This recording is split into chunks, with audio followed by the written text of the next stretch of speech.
A new report from the Associated Press finding more than 1 million voters switching their vote from Democrat to Republican. How concerned should Democrats be heading into the rest of the primary season and beyond? Let's bring back in our panelists, Donna Jackson, Barack Lurie, and Rich Valdez. Barack, let's start with you again. 1 million voters switching party affiliation. What does that tell you about where voters' priorities are and what they're looking for in certain candidates?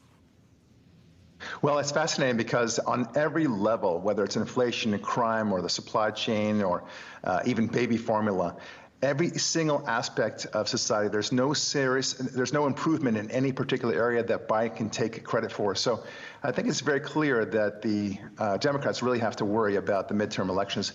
That's what it says to me. And I can't imagine how the Biden administration is possibly going to be able to be a supporter or a benefit to any Democrat nominee in this upcoming midterm election. I have to tell you, it's as if the administration is trying to make sure that they fail as miserably as possible in November, like the producers of that movie.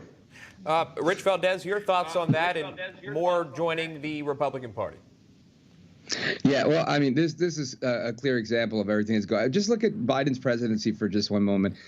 Under Biden's presidency, abortion was overturned. We can carry guns. We can pray in public. I mean, he's been like the best Republican president ever. So Democrats aren't going to flock to Biden. The numbers are showing 3/4 of Americans don't like what Biden's doing on the economy. So, yeah, it makes sense that in New York, we're seeing the same thing. These policies like we saw from de Blasio allowing non-citizens to vote, getting overturned very quickly.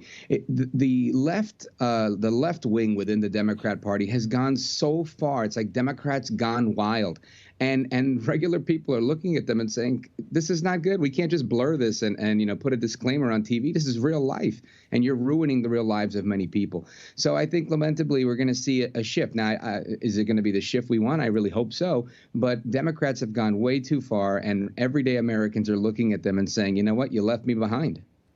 Well, another question is, how will abortion access and the overturning of Roe play into some of those voters who might have switched their party affiliation? How would they view that issue? We've already seen companies, Donna, who've offered to cover the travel expenses for women going out of states to receive an abortion in a state that would offer it. The vice president was recently asked about the U.S. government's possibility of supporting these travel vouchers. Here's what she had to say in a CNN interview. What are the details that are going to go into ensuring that women have the ability to actually travel without impairment? And we know that on this issue, women who have access to resources will probably be far less impacted by this decision than women who don't have resources. So this is something that we are looking at.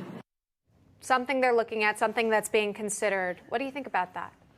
Well, I think that they're making this assumption that all liberals are pro-choice, and that's not true. Actually, suburban women, and there are a lot of women that are struggling to have families. So they've been going through trying to get medical procedures to have pregnancy. They've also trying to go through adoptions, that they're getting roadblocks. There are a lot of pro-choice liberals.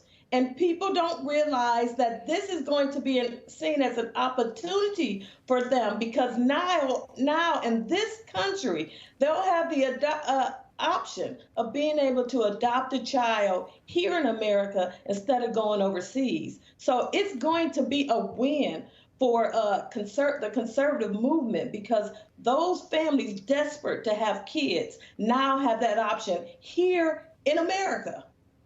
Barack Lurie, your thoughts? Yeah, I think Donna's got it spot on. There is a huge disconnect in terms of how people view the Democrat Party and their stance on abortion. It's just not a catch-all insistent issue that the Democrat leadership thinks it is. It's not. A lot of people understand that abortion will be available for those states that offer it. I don't think it's going to be an issue. They create phantom issues like somehow that women will be unable to travel across state lines. That's just not true. So inventing these phantom issues will not help them in November. All right. We'll leave it right there. Panelists, if you could, stay with us. Still more to cover.